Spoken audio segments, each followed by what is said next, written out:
नमस्कार दोस्तों, आज हम आपको राजिम लोचन मंदिर और कुलेश्वर महादेव मंदिर के दर्शन इस वीडियो के माध्यम से आपको करवाने जा रहे हैं।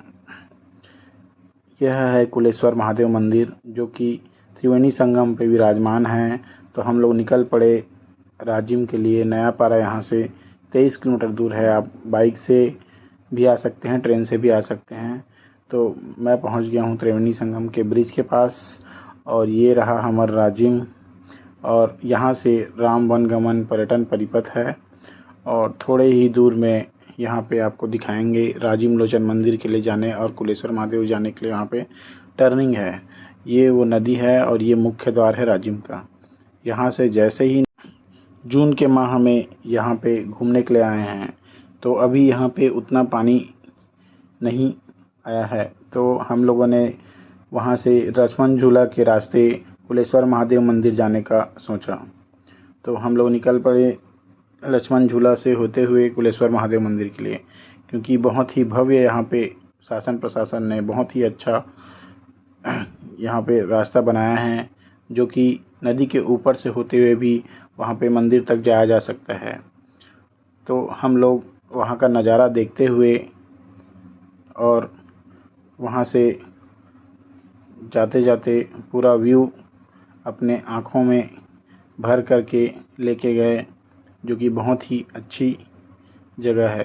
जैसे ही मेरे को आवाज़ सुनाई दिया कि पूजा का वो हो रहा है, मैं दौड़ते हुए गया और वहाँ पे जा कर के देखा कि अभी मंदिर में पूजा शुरू हो चुका था। तो मैं दौड़ते दौड़ते गया, क्योंकि मैं इसी चीज़ का इंतज़ार कर रहा था। ये है कुलेश्वर महादेव मंदिर का स्थल, जहाँ पे भक्तों की भीड़ लगी हुई है। कुलेश्वर महादेव मंदिर जो है बहुत ही ऐतिहासिक और धार्मिक जगह है। यह जो मंदिर है माता सीता के द्वारा बनाया गया था। कुलेश्वर महादेव मंदिर का इतिहास कुछ इस प्रकार है। अब चलते हैं त्रिवेणी संगम के बीच स्थित दिव्य शिवधाम की ओर। कुलेश्वर महादेव टेम्पल संगम मध्य स्थित राजिम के सबसे महत्वपूर्ण मंदिरों में एक गिना जाता है।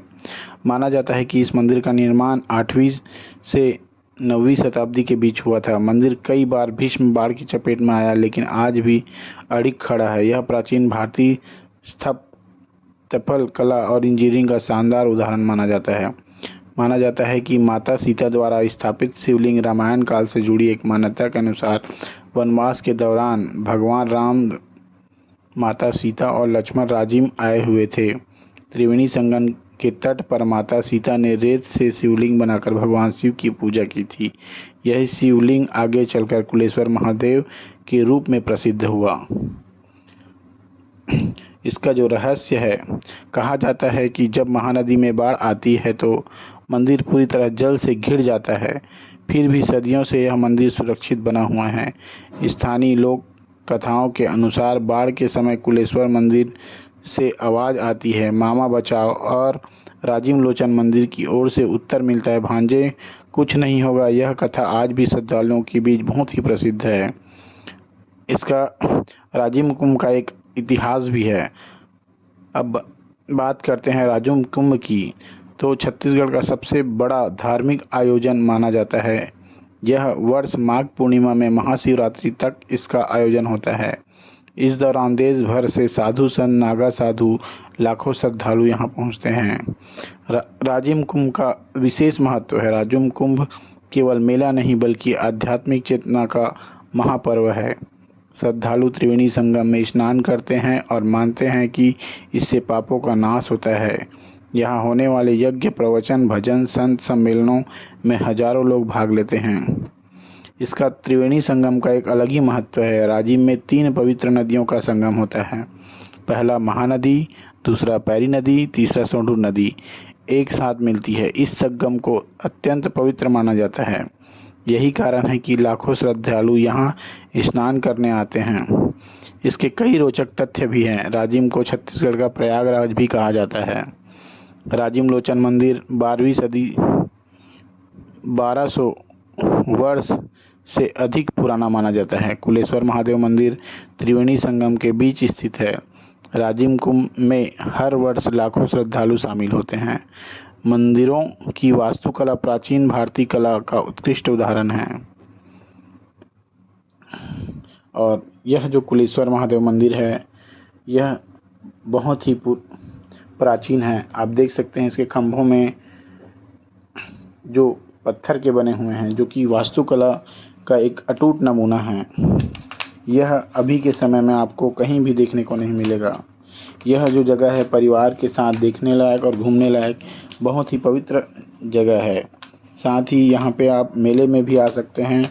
यहाँ के शासन प्रशासन द्वारा अब महाकुंभ का आयोजन भी किया जाता है, जो कि यहाँ पे लाखों श्रद्धालु और साधुगण यहाँ पे अपना योगदान देते हैं, अपना समय देते हैं। और भी बहुत कुछ रोचक तथ्य हैं। इसका मूल नाम उत्पलेश्वर परंतु कुलेश्वर मंदिर के नाम से जाना जाता है। जैन श्रुति है कि राम, सीता और लक्ष्मण ने वनवास जाते समय यहाँ विश्राम किया था। कितने दिनों समय के लिए उन्होंने अपना निवास स्थल बनाया था यह तो ज्ञात न हो सका, परंतु किंवदंती है कि सीता ने अपने हाथों से बालू की शिव मूर्ति शिवलिंग के निर्माण कर अपने आराध्य देव की पूजा की थी। यहीं से इसके निर्माण श्रृंखला का प्रारूप तैयार किया जाता है। यहीं से इसकी निर्माण श्रृंखला प्रारूप तैयार होता है। इसे अल्पेश्वर कह कर लोगों ने अपनी अनुभूति प्रदान की है। त्रिवेणी उपयुक्त आधार पर कहा जाता है कि इस मंदिर का निर्माण श्रृंखला एक महत्व का प्रारंभ त्रेता युग से हुआ था। यहाँ खर दूषण का राज्य था। उस समय 6 महीने का दिन रात हुआ करता था। देवताओं का इस पृथ्वी पर निवास था। लोमस ऋषि का आश्रम इसके ज्वलंत उदाहरण है। यह पृथ्वी स्वर्ग का एक भाग है। अध्ययन के नाम से यह जाना जाता है कि अत्रु राजिम की कीर्ति का अनुमान इससे लगाया जा सकता है। कुलेश्वर मंदिर है, इसे कुलेश्वर महादेव के मामा के नाम से जाना जाता है। और पंचेश्वर महादेव मंदिर का वर्तमान में अपेक्षित तथा आरक्षित है। फलतः इसका शिखर एक तरफ से गिरता जा रहा है। यह मंदिर ईंटों से बना हुआ है।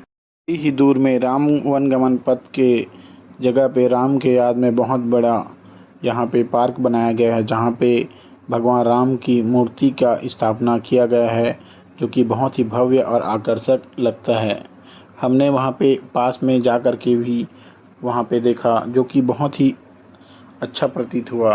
और यह जगह वास्तविक में धर्म की नगरी और हमारे छत्तीसगढ़ का प्रयागराज के नाम से जाना जाता है, क्योंकि यहाँ पे चारों तरफ मंदिर और तीर्थ स्थल यहाँ की प्रमुख विशेषताएं हैं। यह जगह आपको ऐतिहासिक और पुरानी सारी चीज़ों के दर्शन के लिए और अपने बच्चों को इसके इतिहास के बारे में जानकारी देने के लिए बहुत ही अच्छा जगह है। यह जो जगह है धर्म और संस्कृति को संजो करके रखा है और बचा कर रखा हुआ है। यह वह जगह है जहाँ पे हर कोई साल में एक बार तो जाना पसंद करता है, क्योंकि कहा जाता है यह जो त्रिवेणी संगम बोलते हैं हमारे छत्तीसगढ़ी में, मर जी के जे बाँचते ते देखे ला जाते। इसका मतलब यह है जो जी मर जी करके, मतलब जी और मर करके जो बाँचते हैं वो देखने के लिए जाते हैं। मैंने भगवान राम के पास गया और उसके चरणों को प्रणाम किया, आशीर्वाद लिया। फिर उस जगह से थोड़ा घूमा फिरा। आशीर्वाद लेने के बाद मैंने उस जगह को देखा, जय श्री राम के नारे लगाए। फिर वहाँ से मैं प्रस्थान किया। यह जो जगह है बहुत ही अच्छा है। साथ ही साथ इसको नया निर्माण किया गया है। लोचन का मुख्य द्वार, जैसे ही द्वार के अंदर प्रवेश किया मुझे 1300 वर्ष पूर्व वाले मंदिर में प्रवेश कर गया ऐसा अनुभव हुआ। दोनों तरफ बहुत ही सुंदर गार्डन बना हुआ है और पूरे काले पत्थरों से इसके नीचे टाइल्स लगा हुआ है। और यह जो जगह है बहुत ही शांत वातावरण में बनाया गया है। उस समय का एक अद्भुत नज़ारा है जो अभी के समय में पर्यटन का मुख्य केंद्र है। जैसे जैसे आप अंदर जाते जाओगे आपको अलग ही अनुभूति देखने को मिलेगा। यह जो जगह है बहुत ही शांत और धार्मिक रूप से है। और मैं जैसे जैसे अंदर प्रवेश करते गया मंदिर परिसर के अंदर में, तो बहुत कुछ मेरे को प्रतीत हुआ। जहाँ पे कुछ मुख्य मंदिर जो है बीच में और 4 अलग अलग मंदिर अगल बगल में विराजमान हैं। वहाँ पे अलग अलग जो देवी देवताओं वहाँ पे स्थापित है। आइए चलिए मैं अब उसको बारे में आपको अच्छे से विस्तार से बताता हूँ। मंदिर में जैसे ही प्रवेश करोगे तुम्हें जगन्नाथ मंदिर, राजेश्वर मंदिर, दानेश्वर मंदिर, भक्ति तेलिन माता मंदिर, रामचंद्र मंदिर, ये मंदिर आपको सबसे प्रथम में दिखेंगे। और जो सबसे बड़ा मंदिर आपको दिखाई देगा वह है राजीव लोचन भगवान के मंदिर। चारों कोने में आपको अलग अलग मंदिर दिखाई देगा। वह है पहला वराह मंदिर, नरसिंह मंदिर, वामन मंदिर, बद्रीनाथ मंदिर। यह सभी भगवान विष्णु के विभिन्न रूपों को समर्पित करते हैं। प्रवेश द्वार की शुरुआत और जैसे ही आप मंदिर परिसर में प्रवेश करते हैं सबसे पहले एक विशाल और प्राचीन स्थल कला ध्यान आकर्षित करती है। पश्चिम दिशा का मुख्य प्राचीन द्वार विशेष महत्व रखता है, जिसके ऊपर राजिम के प्राचीन नाम नामक कमल क्षेत्र पद्मावतीपुरी अंकित बताया जाता है। मंदिर को एक ऊंचे चबूतरे पर बनाया गया है। उत्तर और दक्षिण दिशा में सीढ़ियां चढ़कर मुख्य मंडप तक पहुंचा जाता है। यह ऊंचा आधार बाढ़ से सुरक्षा के लिए बनाया गया था, क्योंकि त्रिवेणी संगम में समीप स्थित है। राजेश्वर और दानेश्वर मंदिर। मुख्य परिसर के दूसरे भाग में राजेश्वर तथा दानेश्वर मंदिर स्थित है। ये मंदिर क्षेत्र की प्राचीन धार्मिक परंपराओं का प्रतिनिधित्व करते हैं और स्थानीय श्रद्धालुओं की विशेष आस्था का केंद्र है। उसी के पास में भक्तिन तेलिन और सती माता मंदिर स्थित है। राजिम की लोक परंपराओं में भक्तिन तेली की कथा अत्यंत प्रसिद्ध है। परिसर में स्थित उनका मंदिर स्थानीय संस्कृति और भक्ति परंपरा का महत्वपूर्ण हिस्सा माना जाता है। साथ ही सती माता मंदिर भी श्रद्धा का प्रमुख केंद्र है। यह पूरा एरिया पूरा भक्तिमय है और धार्मिक रूप से बहुत ही पवित्र है। यहाँ की मंदिरों में उकेरी गई पत्थरों पे कलाकृतियाँ मन को मोह लेगा। ऐसी कलाकृति आपको कहीं पे भी देखने को नहीं मिलेगा, क्योंकि यह जो है 8वीं सदी की सबसे प्राचीन मंदिर है। यहाँ के हर एक खम्भों में चट्टानों को उकेर करके बनाया गया है। आप देख सकते हैं कि हर एक खम्भा बड़े बड़े चट्टानों को वहाँ से कैसे लाया गया होगा, कैसे इस मंदिर को बनाया होगा, बहुत ही आश्चर्यचकित करता है, क्योंकि आज के समय में इस तरह से बना पाना असंभव है। यह इंजीनियरिंग का एक अनूठा जो आपको तरीका है आपको देखने को मिलेगा। यहाँ के चौखट दीवारों में एक अलग ही कलाकृति देखने को मिलेगी पुरातत्व के। और यहाँ के राजेश्वर मंदिर में आप जैसे ही घुसेंगे यहाँ पे पुराने पुरातात्विक जो पत्थरों के भगवान जो हैं यहाँ पे विराजमान हैं। सभी मंदिरों का इतिहास लगभग 1300 से 1400 वर्ष पुराना है। मंदिर में प्राप्त नलवंशी राजा विलास तुंग के शिलालेख के आधार पर इसका निर्माण 8वीं शताब्दी के आसपास माना जाता है। कुछ विद्वान इसे इससे भी अधिक प्राचीन मानते हैं। कहा जाता है कि राजा विलास तुंग ने अपने पुत्र की स्मृति में इस भव्य मंदिर का निर्माण कराया था। बाद में विभिन्न शासकों ने समय समय पर जीर्णोद्धार कराया, जो कि कई प्रकार के विशेष परिवर्तन किए गए। 12 विलास पत्थर के स्तंभों पर खड़ा यह स्तंभों का देवी देवताओं का, गंधर्व अप्सराओं और पौराणिक कथाओं की सुंदर नक्काशी की गई है। मंडप के मध्य में भगवान विष्णु और गरुड़ हाथ जोड़कर खड़े दिखाई देते हैं। यहाँ पे कई अप्सराओं को मंदिर के जो स्तंभ है वहाँ पे विराजमान कराया गया है, जो कि मंदिर की छवि को और ही सुंदर बना देते हैं। ऐसी कलाकृति आपको कहीं भी देखने को नहीं मिलेगा, क्योंकि यह उस ज़माने के हाथ से शिल्प कला बनाना वाले कलाकार ही ऐसा कुछ कर सकते हैं, जो कि बहुत ही प्राचीन है। अभी के समय में इस तरह की कलाकृतियाँ कर पाना लगभग असंभव है। यह जो मंदिर है राजीव लोचन केवल एक धार्मिक स्थल नहीं है, बल्कि छत्तीसगढ़ की हजारों वर्ष पुरानी संस्कृति, कला और आस्था का जीवंत प्रतीक है। इसकी भव्य मूर्तिकला, प्राचीन शिलालेख, पंचायती पंचायतन शैली की वास्तुकला और त्रिवेणी संगम का दिव्य वातावरण इसे भारत के महत्वपूर्ण मंदिरों में विशेष स्थान मिला है।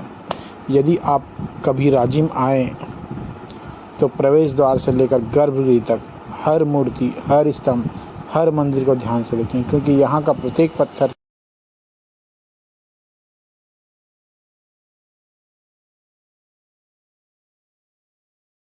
प्रदेश के सबसे प्राचीन और महत्वपूर्ण वैष्णव मंदिरों में गिना जाता है। प्रवेश द्वार की शुरुआत आप जैसे ही आप मंदिर प्रवेश करते हैं, सबसे पहले इसकी विशाल, प्राचीन और बहुत सारी मूर्तियों के द्वारा आपका स्वागत होता है। यहाँ पे तेलिन सत्यदाई मंदिर जो था, हम लोग जिस समय गए थे वो दोपहर का समय था, तो वहाँ पे बंद था। और जगन्नाथ का मंदिर भी था, वो भी उस समय बंद था। और बाकी के जो मंदिरें हैं वो उस समय खुला था। तो आइए हम आपको अन्य मंदिरों का दर्शन कराते हैं। यहाँ पे छोटे छोटे 4 और मंदिर विराजमान हैं, जिसमें से चारों कोनों के मंदिर राजीव लोचन मंदिर पंचायतन शैली से निर्मित है। यहाँ के चारों कोनों में अलग अलग मंदिर हैं। नरसिंह मंदिर, यह मंदिर भगवान विष्णु के उग्र अवतार नरसिंह को समर्पित। इसी अवतार से भगवान ने भक्त प्रहलाद की रक्षा के लिए हिरण्यकश्यप का वध किया था। और दूसरा मंदिर जो है वामन मंदिर, वराह मंदिर और बद्रीनाथ मंदिर है। यह चारों मंदिर राजिम लोचन के चारों दिशा में निर्मित है, जो कि पंचायतन पद्धति से बनाया गया है, क्योंकि मुख्य राजीव लोचन मंदिर है वह सबसे ज़्यादा प्रचलित है। तो ये जो चारों छोटी छोटी जो मंदिर है, उसी के जस्ट अगल बगल में बनाया गया है, जो कि बहुत ही सुंदर प्रतीत होता है। और पहले के प्राचीनतम जो मूर्ति है, जो पत्थरों पे कलाकृति बनाई गई है, वो बहुत ही अद्भुत है, जो कि अभी के समय में इस तरह से बन पाना लगभग असंभव है, जो कि राजिम लोचन को एक विशेष रूप और विशेषता प्रदान करती है। इसका मुख्य जो चीज़ें हैं राजिम लोचन का, जो कि 1300-1400 वर्ष समय में बनाया गया है। अब आइए चलते हैं मुख्य राजिम लोचन मंदिर पे, क्योंकि वही जो मंदिर है हमारा सबसे मुख्य मंदिर है। तो जैसे ही आप मंदिर के प्रवेश करते हैं गर्भगृह में, धार्मिक स्थल नहीं एक बल्कि 13 वर्ष पुराना भारतीय कला, स्थापत्य और आस्था का अद्भुत उदाहरण है। राजीव लोचन मंदिर का निर्माण नल वंश राजा विलासतुंग द्वारा कराया गया था। माना जाता है कि मंदिर में मिले शिलालेखों के आधार पर इसका निर्माण लगभग 7वीं और 8वीं शताब्दी के बीच माना जाता है, अर्थात यह मंदिर आज से लगभग 1300 वर्ष पुराना है। इस मंदिर की सबसे बड़ी विशेषता है कि इसका पंचशैली शैली मुख्य मंदिर के चारों कोनों पर 4 छोटे मंदिर बने हैं। मंदिर भगवान विष्णु के विभिन्न स्वरूप नरसिंह, वामन, वराह और बद्रीनाथ पर समर्पित है। यह शैली भारत के प्राचीन मंदिरों में बहुत विशेष मानी जाती है। मंदिर एक ऊंचे चबूतरे पर बनाया गया है।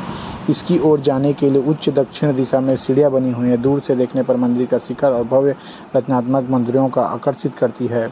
हम बात करते हैं मंदिर के खंभों की। राजीव लोचन मंदिर अपने अदभ्य स्तंभों के लिए पूरे भारत में प्रसिद्ध है। मंदिर के महामंडप पर 12 विशाल स्तंभ हैं। इन स्तंभों पर देवी देवताओं गंगा, यमुना, दुर्गा, नरसिंह, वराह और उनके अनेक पौराणिक आकृतियों की सुंदर नक्काशी की गई है।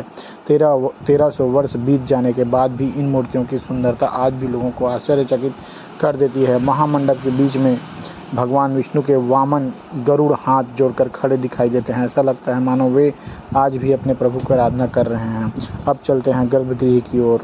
गर्भगृह का द्वार अत्यंत ही कलात्मक द्वार के ऊपर है और दोनों ओर अनेक देवी देवताओं, नाग आकृति तथा धार्मिक प्राकृतों की नक्काशी की गई। यह प्राचीन भारतीय शिल्पकला उत्कृष्ट उदाहरण माना जाता है।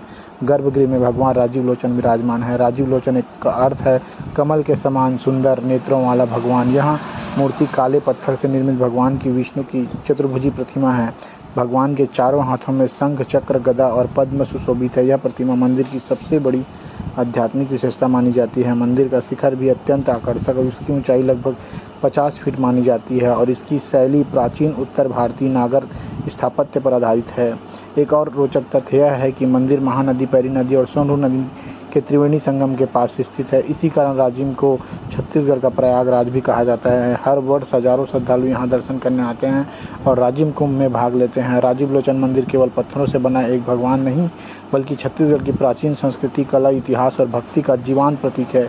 इसके खंभे, मूर्तियों, शिलालेख, स्थापना हमें 13 वर्ष पुरानी भारत की गौरवशाली विरासत को परिचित करते हैं। जय श्री राम। मैं 1 घंटे तक बैठ के भगवान की मूर्ति को निहारता रहा। अब वहाँ पे ऐसी शांति और सुकून है जैसे आपको कहीं देखने को नहीं मिलेगा, ना सुनने को मिलेगा। तो दोस्तों, आज हमने आपको छत्तीसगढ़ के राजिम लोचन के दर्शन कराए।